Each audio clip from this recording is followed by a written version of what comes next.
हाँ, good evening दोस्तों। जैसा कि आप सब जानते हैं 17 तारीख से जो लॉकडाउन 3.0 है वो ख़त्म हो गया था और नई गाइडलाइंस भारत की। उसके बाद इसी क्रम में स्टेट गवर्नमेंट द्वारा भी गाइडलाइंस जारी कर दी गई हैं और आज जिला प्रशासन द्वारा भी उसको और सरलीकरण करके गाइडलाइंस जारी की गई हैं। तो क्या नहीं किया जाना है और क्या किया जाना है, इसके बारे में मैं आप सबसे चर्चा करूँगा। दोस्तों, मैं फिर स्टार्टिंग में एक मैसेज देना चाहूँगा कि आज हमारे फिर पुनः 3 पॉजिटिव केस आए हैं और संख्या बढ़ के 23 हो गई है। तो सोशल डिस्टेंसिंग का और जो बाकी भारत सरकार ने जो एहतियात बरतने के लिए कहा है, कृपया उसका ज़रूर पालन करें। जो आपको जो भी छूट मिल रही है उसमें आप हमेशा ध्यान रखें कि सोशल डिस्टेंसिंग और जो आपकी हाइजीन है उसका और मास्क पहनना, ये सब अनिवार्य है, इसका ज़रूर ध्यान रखें। अब मैं बताऊंगा कि क्या चीज़ें बिल्कुल अलाउड नहीं हैं। उसमें स्कूल कॉलेज वगैरह जितने भी एजुकेशनल इंस्टीट्यूशन हैं ये बंद रहेंगे, ये लोग ऑनलाइन ही काम करेंगे अपना। इसके बाद होटल और रेस्टोरेंट जो हैं वो जितने भी हैं ये भी अभी होटल्स वगैरह सब बंद रहेंगे।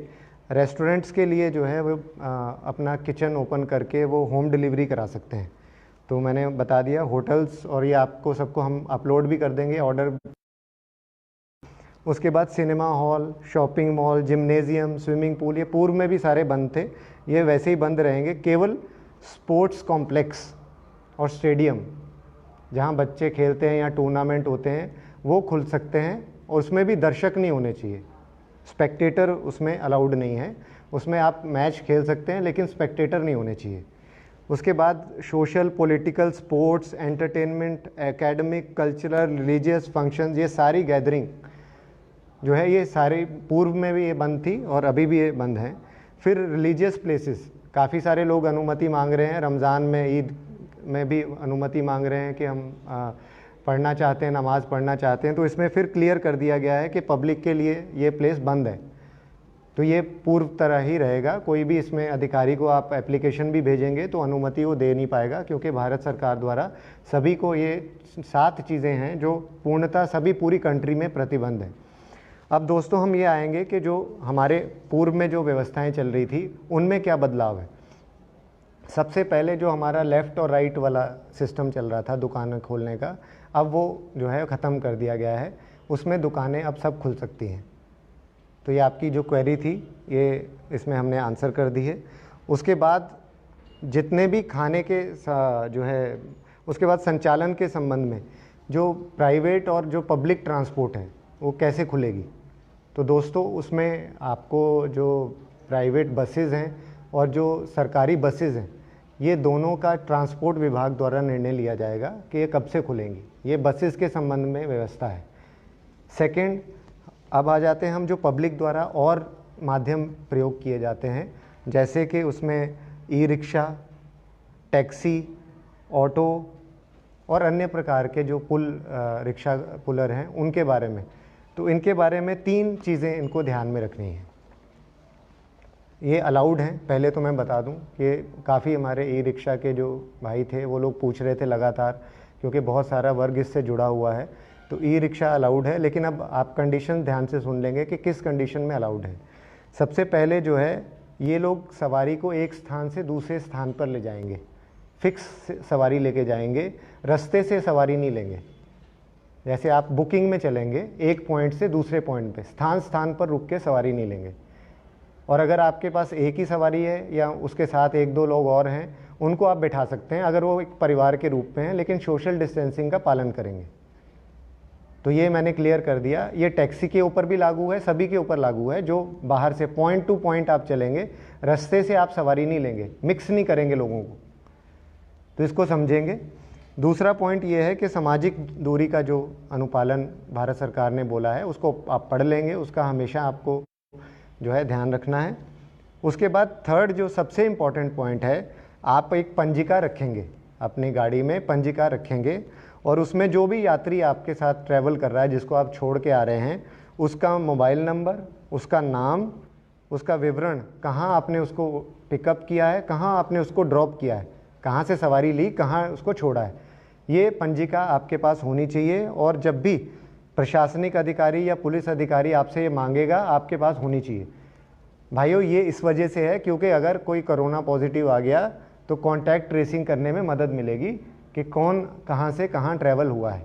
तो इसका आपने ध्यान रखना है। अगर आप इसमें पंजिका नहीं बनाएंगे तो फिर आपका जो है नियमानुसार कैंसिल कर दिया जाएगा, आपका सीज भी किया जा सकता है। अब इसके बाद आ जाते हैं हम जो ठेली है या खाने की आइटम है, जो लोग खाना बनाते हैं, मिठाइयाँ बनाते हैं, इस तरह की चीज़ें बनाते हैं, साथ में इन्होंने बैठने की भी जगह बना रखी है, छोटे छोटे रेस्टोरेंट बना रखे हैं। तो वो जो रेस्टोरेंट हैं वो कुछ भी अलाउड नहीं है, आप केवल टेक अवे होम डिलीवरी ही करेंगे। इसको ध्यान में देंगे कि आप केवल होम डिलीवरी होगी, आप उसको जो है बैठ के खिलाएंगे नहीं किसी को भी। तो इसमें दो तरीके के प्रतिष्ठान हैं। एक तो फिक्स है कि मेरे पास दुकान है, मैं फास्ट फूड बना रहा हूँ, कुछ बना रहा हूँ, तो मैं उसको पैक करके वो घर ले जाए का सिस्टम अपने पास रखेंगे। तो ये मैंने खाद्य संबंधी आपको बता दिया। कोई भी जो ऐसी चीज़ें जो कुक्ड चीज़ें हैं जो बेच रहा है। इसके बाद जो है काफ़ी सारे लोगों को जो है पासेस का ऑड इवन सिस्टम इस बार चालू किया गया है कि अर्बन एरियाज़ में जो है ऑड इवन सिस्टम होगा। मान लीजिए कि आज 19 तारीख है तो 19 ऑड नंबर है, तो आज ऑड नंबर की गाड़ियाँ चल सकती हैं। इसी प्रकार जब इवन डे आएगा तो इवन नंबर की गाड़ियाँ चल सकती हैं। 20 तारीख को इवन नंबर की चल सकती हैं। तो इसमें आपको एक चीज़ का ध्यान रखना पड़ेगा, कुछ लोगों ने पासेस भी बना रखे हैं, काफ़ी सारे लोगों ने, किसी ने राशन के लिए बांटने के लिए, और कई तरीके के पासेस हैं, उनके ऊपर ये ऑड इवन लागू नहीं होगा। वो अपना नॉर्मल काम करते रहेंगे जो पुराने पासेस वाले हैं, लेकिन उनकी अवधि 7 से 4 ही होगी। उसकी अवधि 7 से 4 ही होगी। अगर आपको 4 से लेके आगे सुबह 7 बजे तक उसको कर्फ्यू घोषित किया गया है कि सुबह जो है 7 बजे और इधर शाम को 4 बजे दुकानें बंद होने से सुबह के 7 बजे तक कर्फ्यू है। इसके लिए सभी को कर्फ्यू पास लेना होगा, नया पास लेना होगा। आपका पुराना अनुमन्य नहीं होगा। अगर आपने उसमें कोविड ड्यूटी और ये सब लिखा है तो वो अनुमन्य नहीं होगा प्राइवेट गाड़ियों के लिए। मैं पुनः बता रहा हूँ कि भारत सरकार ने कमर्शियल वाहनों को अलाउ किया है, वो 24 घंटे चल सकते हैं कमर्शियल वाहन, लेकिन निजी वाहन जिसको भी चलाना है कोविड ड्यूटी के लिए, उसको 4 से 7 बजे सुबह उसको नया कर्फ्यू पास बनाना होगा। वो जिलाधिकारी के यहाँ अप्लाई करके उस पास को बनवा सकता है। इसके साथ साथ दोस्तों ये पुनः जो निर्देश हैं, जो इसमें धारा 144 भी लगाई गई है, शाम को 4 बजे से सुबह 7 बजे तक। तो जो भी उल्लंघन करेगा उसके खिलाफ इसमें कार्रवाई की जाएगी। और हमारे जितने भी अच्छा, एक और सवाल हमारे दोस्तों द्वारा पूछा जा रहा है, क्या अब कुमाऊं में जाने के लिए पास चाहिए?